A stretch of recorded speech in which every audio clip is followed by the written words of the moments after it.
उशीर झालाय. या आठवड्यातील ही 4थी वेळ आहे. आता हे असं चालणार नाही. उद्या तुझ्या आईला मला भेटायला सांग. काय झालं रोजी? तुला शाळेला उशीर का झाला? अगं मम्मी, मेहता काकू राहत होत्या ते घर तुला माहित आहे ना? हो, पण ते बऱ्याच महिन्यांपासून बंद आहे. अगं, काही लोक आता तिथे राहायला आलेत. त्यांच्याकडे खूप मोठा भयानक कुत्रा आहे. जेव्हा मी तिथून शाळेत चालत जाते तेव्हा तो माझ्याकडे पाहून खूप भुंकतो. मग मी दुसऱ्या दूरच्या रस्त्याने शाळेत जाते. म्हणून मला शाळेत जायला दररोज उशीर होतो. मला त्या कुत्र्याची खूप भीती वाटते ग मम्मी. बरं बाळ, आपण त्या लोकांशी बोलूया.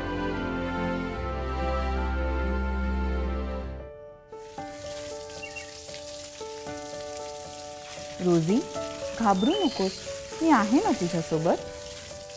हॅलो सर, तुम्ही जरा तुमच्या कुत्र्याला बांधून ठेवू शकता का घरात? तो खूप जोरात भुंकतो. माझी मुलगी इथून रोज शाळेला जाते आणि त्याला बघून खूप घाबरते.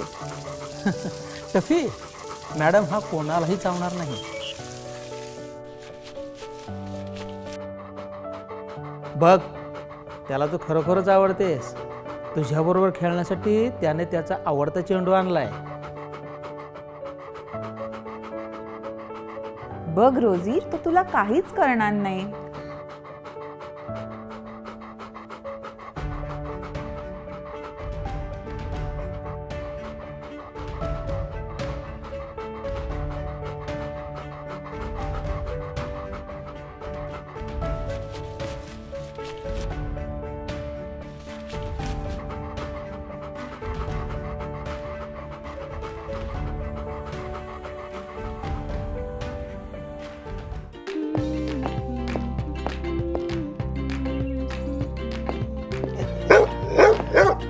गुड मॉर्निंग मित्रा.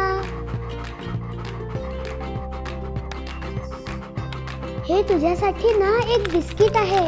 चल घे. दोस्तांनो, तुम्हाला पण विनाकारण काही गोष्टींची भीती वाटते का? त्याबद्दल तुमच्या शिक्षकांशी किंवा घरातील वडीलधाऱ्या माणसांशी बोला.